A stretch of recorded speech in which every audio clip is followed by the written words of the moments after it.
Welcome to the Curious Advantage podcast, an exploration of the idea of curiosity and its increasing importance for thriving in the digital age, from the authors of The Curious Advantage. Hello, and welcome to this episode of the Curious Advantage podcast. This series is about how individuals and organizations use the power of curiosity to drive success in their lives and organizations, especially in the context of our new digital reality. It brings to life the latest understanding from neuroscience, anthropology, history and behaviourism about curiosity and makes these useful for everyone. My name is Simon Brown. I'm one of the co-authors of the book The Curious Advantage and Chief Learning Officer at Novartis. And today I'm here with my co-authors, Paul Ashcroft. Hi. And Garrick Jones. Hi there. And we're delighted to be joined by business thinker and author, Erika Andersen. I am also delighted to be here. Welcome to the Curious Advantage podcast, Erika. It's great to have you. Thank you. So let's kick off. Erika, you've written books that covered curiosity, such as Be Bad First. You've also been published in Harvard Business Review on the topic with your Learning How to Learn article. So let's start off with why curiosity. What is it that made you write about this area in particular? So curiosity has been a sort of passion of mine for a long time, and especially over the last decade or so. I've really, and my colleagues and I have worked on this a lot, have understood, I think, something that's very lined up with what you've said in The Curious Advantage, which is that curiosity is a huge turbocharger of learning and of change. That if people can be helped to be genuinely curious, it helps them personally, it helps them professionally, it helps their organizations, it helps the world. So not to overstate it, but I just think curiosity is a huge advantage, especially in today's world. Erika, in your HBR article, Learning How to Learn, you talk about curious questions. Could you tell us a bit more about what you mean by curious questions? Yeah, as we've explored curiosity over the last decade or two, we realized that a lot of where curiosity happens is inside our heads. That when people are curious, they tend to have what we've come to call the self-talk of curiosity. You know that we all talk to ourselves all the time. And when people aren't curious, their self-talk about a topic tends to be dismissive, negative. You know, this is boring, this doesn't matter, I don't care. When people are curious, their self-talk tends to operate in a certain way. And most often, it's in these kinds of questions. And three question stems that we've seen over the years that are strongly associated with curiosity are how, why, and I wonder. So if you're approaching a topic and you're asking yourself those kinds of questions, how does this work? How will this happen? How did this happen this time and not last time? Why? Why is this occurring now? Why didn't this happen when I tried it before? Why is that important to this person? And I wonder, it's a kind of a what if question. I wonder if we did this, I wonder how that will be different than this. Those kinds of self-talk question stems are a good indicator that you're feeling curious about something. And not only that, but they can prime the pump for curiosity. You can have yourself ask those kinds of questions to help you get more curious. We explored that a little in the book around the power of asking I wonder, and I think it's great to have those other two as well of how and why. There was a story that you told in your article around how, I think it was a lawyer friend of yours had used curious questions to actually motivate her in an area that she didn't find interesting. I wonder if you could share that story in a bit more detail for our listeners. Yes. Yeah, it's a really good example. And it goes to what I was just saying about you can prime the pump of your own curiosity. A lot of what I focused on in Be Bad First about curiosity is how to re-engage your childhood curiosity, how to help yourself become more curious. So in this instance, this woman was being offered a bigger job. She was a lawyer, a corporate lawyer. And part of it was she needed to understand more about employment law, which she had never really investigated. And she said to me, she thought it was the single most boring part of law that she had ever encountered. Excellent. And so I said, oh, wow, definitely. She's not having that, curious self talk about this. So she said, I can't even understand why someone would be interested in it. And I laughed and said, why would someone be interested in it? And she said, oh, are you serious? I said, yeah, really. I mean, there are people who are interested in it. Why do you think they're interested in it? And it really engaged her as curious questions. She said, wow, I don't know. I do have another friend, a colleague, who this is his area of expertise. I suppose he must be interested in it. I wonder why he's interested in it.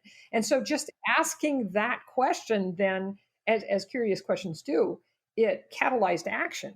It encouraged. Then she went and talked to him and said, why do you find this interesting? What's important about it? And then the other curious question I encouraged her to ask about it was, how could this be helpful to me? How could it make me a better lawyer, a better professional, better at my job to understand employment law? And that got her too. So part of getting curious is just hooking ourselves. And those curious questions are a really great mechanism for doing that. Curious questions are so much the thing that gets us into the thing we're most interested in, aren't they? I mean, they're the hooks that take us in. Another hook I have to say is the title of your recent book, Be Bad First. And when you talk about self-talk, I mean, it attracts me because my self-talk believes at some level I'm a bad boy, but I think it's more I'd like to be a bad boy rather than I am.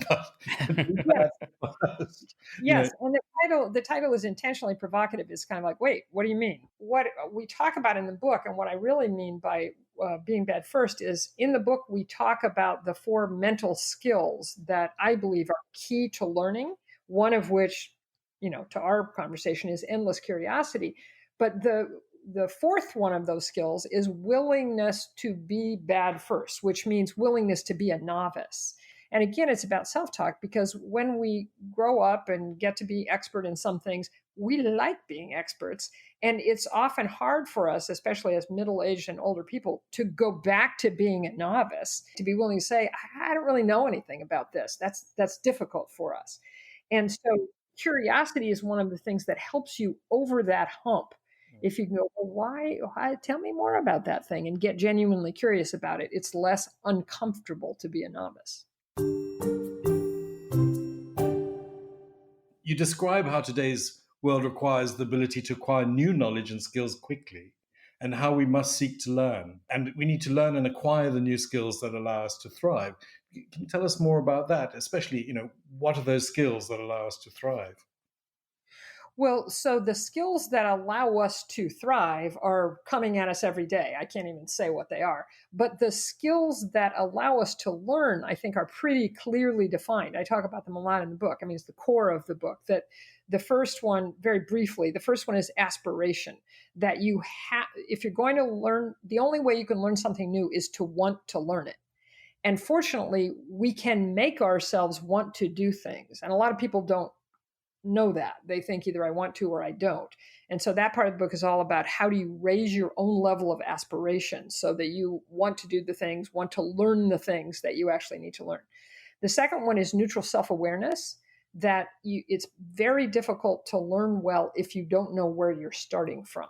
So we talk about how to have an accurate, neutral sense of yourself relative to the thing you're trying to learn. The third one, which is mostly what we're talking about here, is the idea of endless curiosity, that all of us come into the world as babies with literally endless curiosity. In fact, a piece of research that I did that showed up in my book, there are many neuroscientists who believe that curiosity in babies and small children is a drive.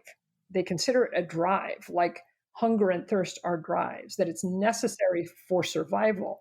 And if you think about it, if you have kids or have been around little kids, their curiosity, which I define as that deep need to understand and master, is relentless. I mean, if you've ever been around a 2-year-old or a 3-year-old, man, they won't quit. They want to know how it works. They want to try it out. They want to do it until they can get it right. And if you think about it, that's the thing that takes them from being a cute little blob when they're born to being a pretty fully fledged human being by the time they're 5 or 6 years old, and know how to walk and talk and eat and, manipulate their parents. It's amazing. And curiosity is the main driver that moves children into that, understanding and being able to operate in the world. And then we tend to, unfortunately, a lot of us get it kind of socialized out of us. By the time, I've said that the main difference between a 5-year-old and a 14-year-old is that a 5-year-old is perfectly willing to say, I don't understand this. Explain this to my mommy. What do you mean by that? And a 14-year-old is like, nah, I got it. They have begun to hesitate to acknowledge that they don't, right? True. So endless curiosity, as we frame it, is a way of how are you going to re-engage that curiosity that you had as a child? And is that what you mean by changing the inner narrative? That's exactly right. So the first thing we encourage people, especially people who really have lost touch with their curiosity, the first thing we encourage people to do is what we call find your curiosity sparks, by which I mean almost everyone, even if they've had their childhood curiosity pretty well socialized out of them, is still curious in some areas of their lives. And often where it shows up, we found, is hobbies. Because you can be passionate about a hobby and it's pretty low risk. So you don't feel dumb asking a lot of curious questions. Yeah. Like this, I don't know if you remember, but the same woman who was a lawyer who I was talking to, I had her get in touch. I said, what's something you really love? What's a hobby that you love? And she said, swing dancing. And I said, really? And she goes, yeah, I'm just fascinated. It's such a happy art form and anybody can do it. And I'm always watching videos and asking people how to do this thing. And if I did this, would it make it better? I said, okay. What you are saying to yourself, your inner narrative about swing dancing, that's curiosity. Yeah. And that was hugely helpful to her. I saw a beautiful thing today, actually, just reading about 3 different hobbies we should definitely have on the go at any one time. And one is a hobby that allows us to be creative. The second one was a hobby that allows us to make money. And the third one was a hobby that keeps us fit. Great. And they really kind of fit into your 7 C's, the aspects of curiosity. I think that's right. I think the core, the through line is that we are curious about them. It's great to have hobbies because it really helps us enliven and focus on that inner narrative of curiosity with those questions. And that we talk about it in very practical ways, like curiosity is that need to understand and master. You can notice if you're asking yourself curious questions, but underneath that, it's a kind of itch. When you're curious about something, it's like, ooh. Say more about that. It's a need that you want to satisfy. Why do you think sometimes people are so curious in their hobbies, this doesn't flow into their work, that they don't bring that same curious question mindset into the work that they do? It's much lower risk. The way that we get socialized out of our curiosity in public is we don't want to, quote unquote, look dumb. There's another point in the book where I talk about that, where, I was talking to this guy who had just been at a senior team meeting, and one of his colleagues was talking about an area that he wasn't very familiar with. It was social media marketing. And he said, I had a bunch of questions I wanted to ask her, but I didn't want to look dumb. And so I think in that higher risk kind of professional situation where we want to look on top of it and we want to be seen as experts, it's harder sometimes to be curious. I think for leaders, that's maybe even more so as well. So if you go from a 5-year-old who finds it easy, a 14-year-old suddenly finds it a lot harder. By the time you make it to whatever age where you're in a leadership position, then admitting you don't know something, going back to being that novice over and over again, can be perceived as really difficult for people. And we sort of dive in the book a bit into the curious leader and what's the role of that. I mean, what do you see the benefits of curiosity are as a leader? And I guess what's hard about it from what we were just saying? Oh, so many benefits. There's another, an article I wrote for HBR.com that I can't remember exactly the title, but it was something about when you're the CEO and you don't know. And the frame I set up was a guy roughly modeled off of someone that I'd known, a client, who had become the CEO of a publishing company, and he had come up through the edit side. He was a journalist, had been a journalist, and then had been a writer. And so he was presiding over his first meeting as CEO. And the marketing person was giving a presentation about digital marketing. And he realized about 5 minutes into it that there were all kinds of things he didn't understand about what she was saying. And it was a real choice point. In the article, I laid out, okay, you have pretty much two choices at this point. You can pretend you understand her, or you can stop and be curious and be willing to be a novice and say, okay, this is not an area I'm familiar with. Can you go back a little bit? I need to ask you some questions, which is a scary thing to do. And in the article, I talk about all the bad things that will happen if you pretend that you know, and all the good things that will happen if you acknowledge your own need to learn.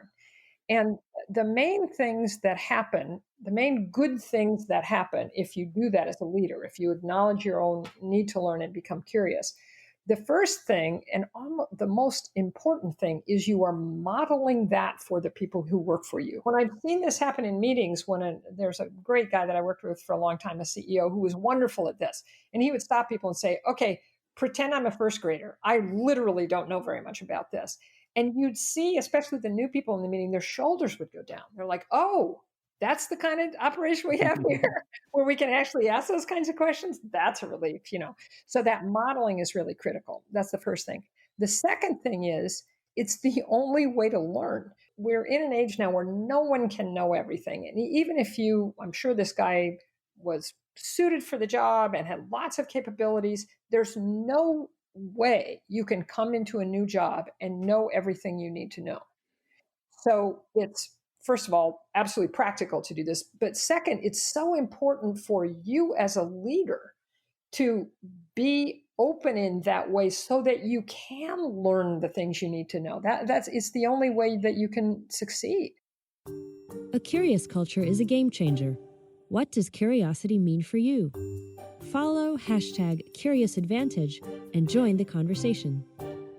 We had some data from within Novartis around the difference between a leader that the team considers favourable and a leader that the team considers unfavourable, and that role modelling would be a key part of it. And we saw where it had the greatest impact was against curiosity. And there was a 22-point difference between a favourable and an unfavourable leader around curiosity. So that shows that if you're not role modelling, encouraging it, creating a safe environment, then people won't be asking these questions. They won't be wondering why. They won't be speaking up, and they won't be learning and trying new things. And so it has absolutely, our research certainly backs that up, that it absolutely has a huge impact. Wow, that's wonderful data, which I will steal and use. The other thing that's important about it, so there's when you do it, there's the positive modeling, and there's the you as a leader can learn and grow.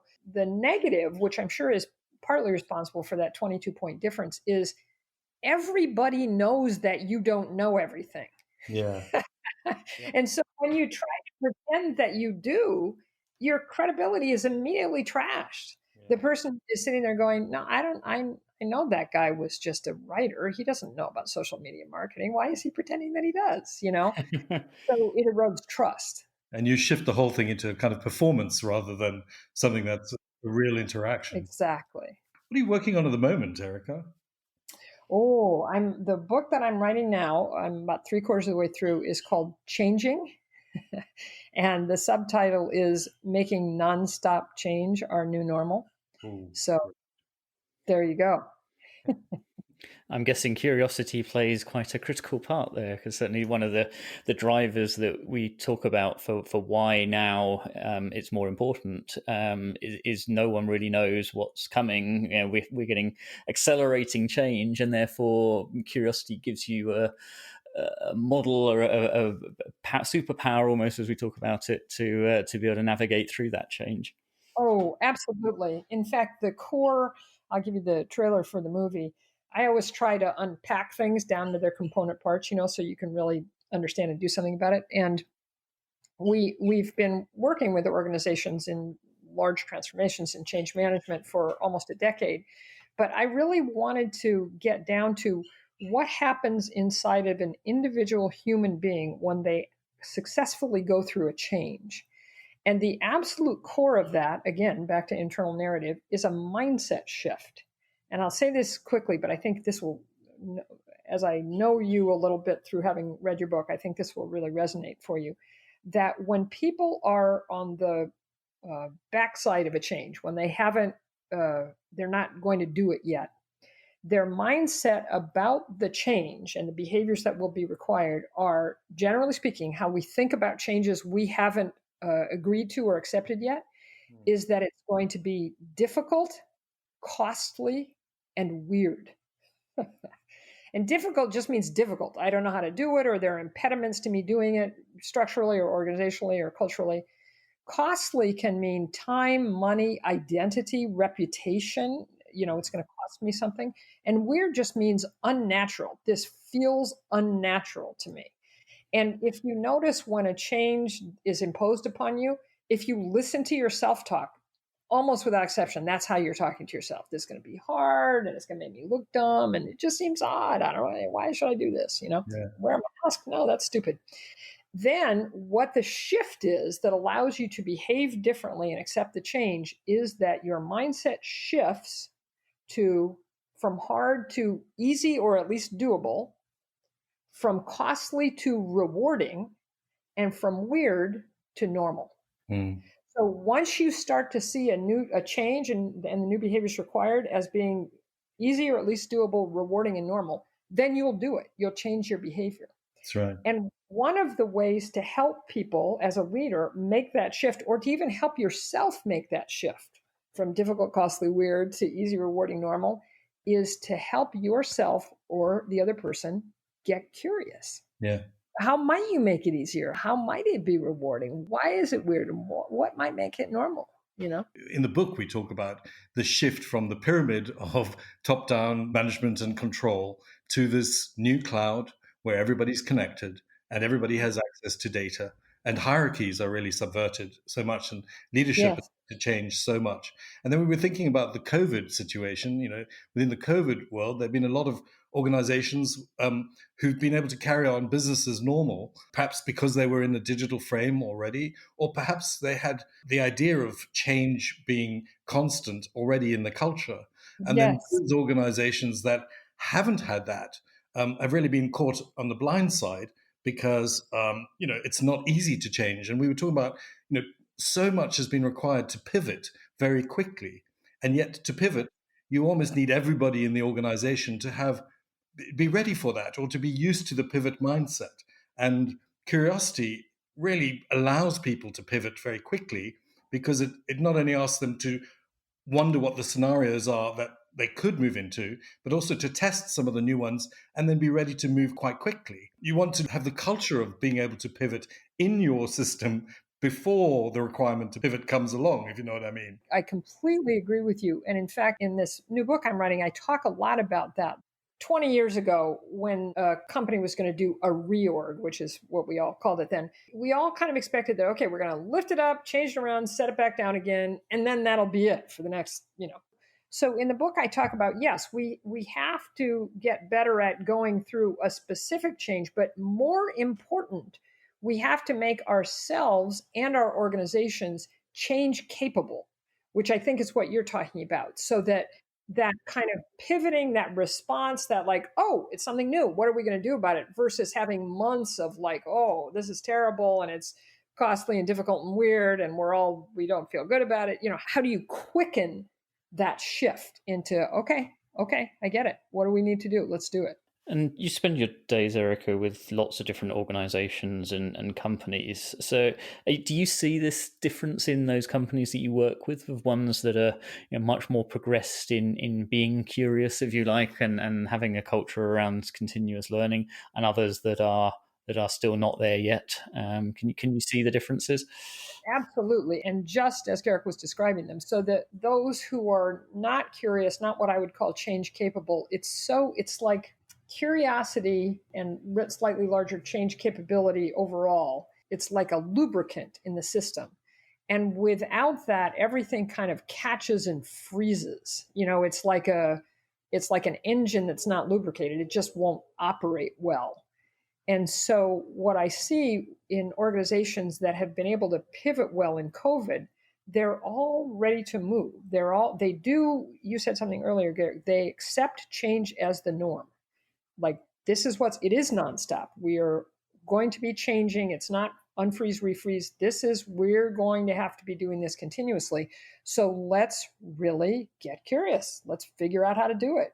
Erika, let's ask a couple of questions about you personally, if you don't mind. Mm-hmm. Firstly, what's your definition of curiosity? I define curiosity as a deep need to understand and master.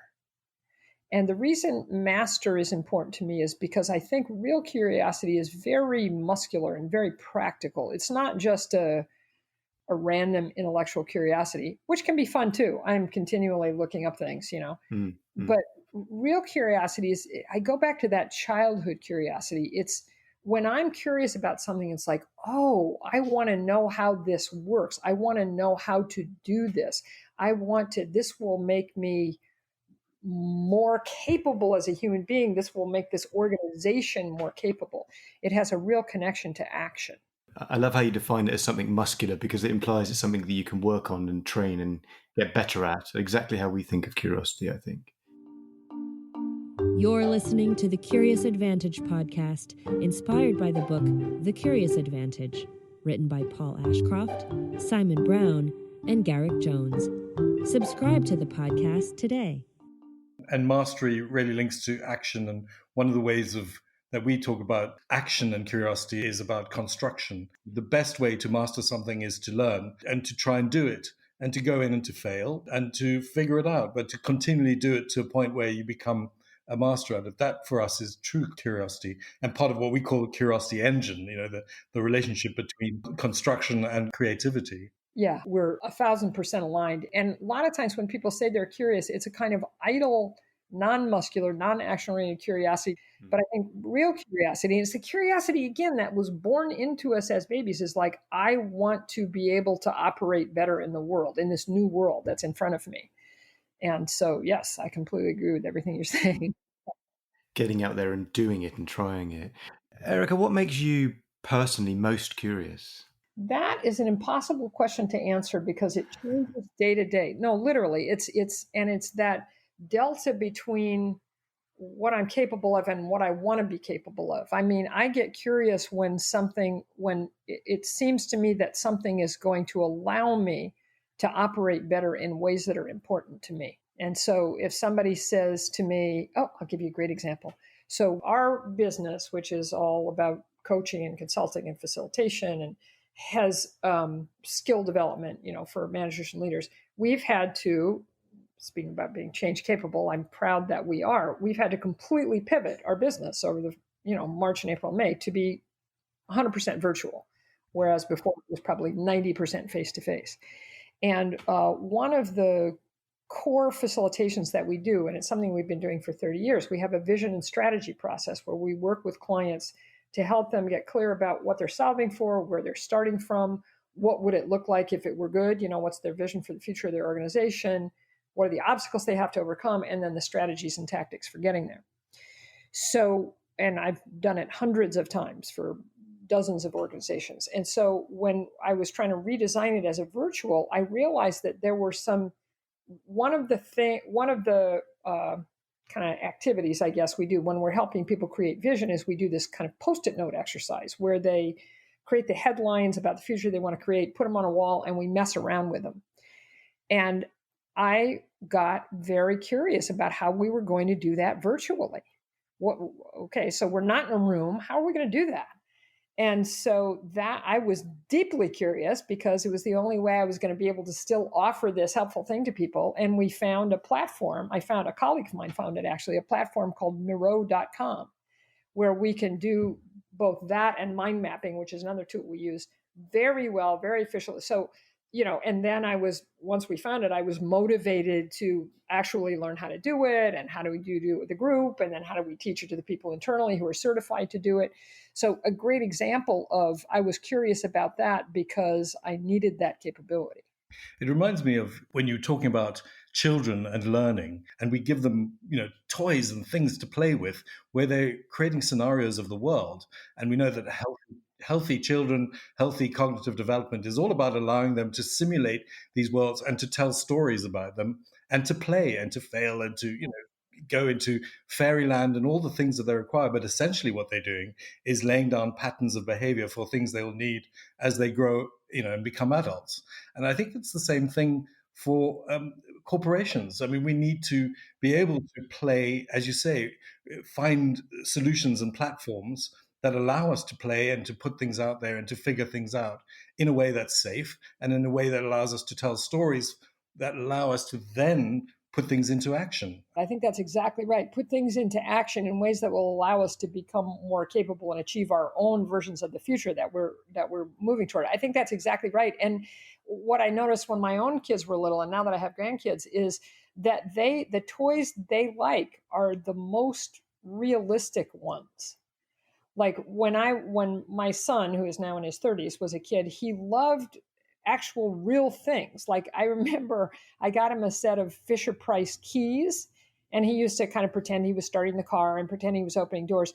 But then I gave him a set of my old keys, and he liked that much better because he could actually, create a world that felt to him more like the grown-up world that he was trying to emulate and create. He's moving from the kind of plastic, the simulation, into the partially real, and of course that prepares him for the real risk, that kind of almost iterative storytelling and learning. What do you think the impact of digital is on all of this and the need for curiosity being bad first, for example, in this new digital domain that we're inhabiting?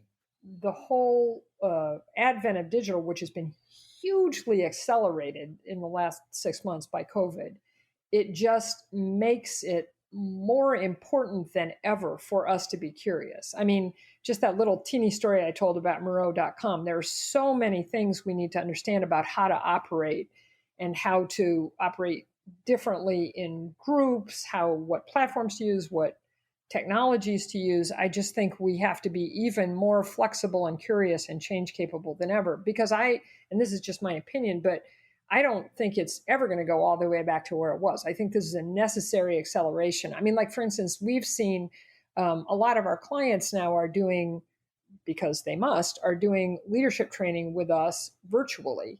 And a lot of them are saying, oh, this actually works, and wow, it's a lot easier to do a 2-hour virtual training for people all over the country than to try to fly them into Dallas and do it that way. So I think, it's not going to stay at 100%, but it's not going to go back to 10%. And so because the world post-COVID, it will go back to more normal, I think that many of the things that have been accelerated digitally throughout this period will remain and continue to accelerate. So our curiosity is even more important than it's ever been. So we've covered a huge amount in a short time, from sort of self-talk of curiosity to curiosity sparks to the role of curiosity for leaderships. If you had to summarize into one thing that our listeners should take away, Erika, what would that be? So I think the most important thing to take away is that curiosity is learnable and relearnable. Sometimes people think of it as kind of congenital in a way. It's like, that guy's really curious and he has blue eyes, that it's something you're born with and can't do anything about. But what we've learned is that that's just not true. The things that I outline in Be Bad First, and a lot of the things that you outline in Curious Advantage, it is muscular. You can learn it. You can learn to be more curious. And I think it's such a critical capability that is a really important takeaway, that you can get better at it. Wonderful. And we would fully agree. And that was one of the things that led us to come up with our 7 C's model around how you can learn to be more curious. So that's a wonderful end to our discussion. Thank you so much for joining us. Really appreciate you being here. Oh, you're so welcome. This was delightful. You guys are great and ask great questions. Thank you. Thank you for listening to the Curious Advantage podcast. The Curious Advantage book is now available to purchase on Amazon. Stay tuned for the next episode and keep exploring curiously. This podcast is produced by Aliki Palinelli and edited by Jill Damatak-Futter.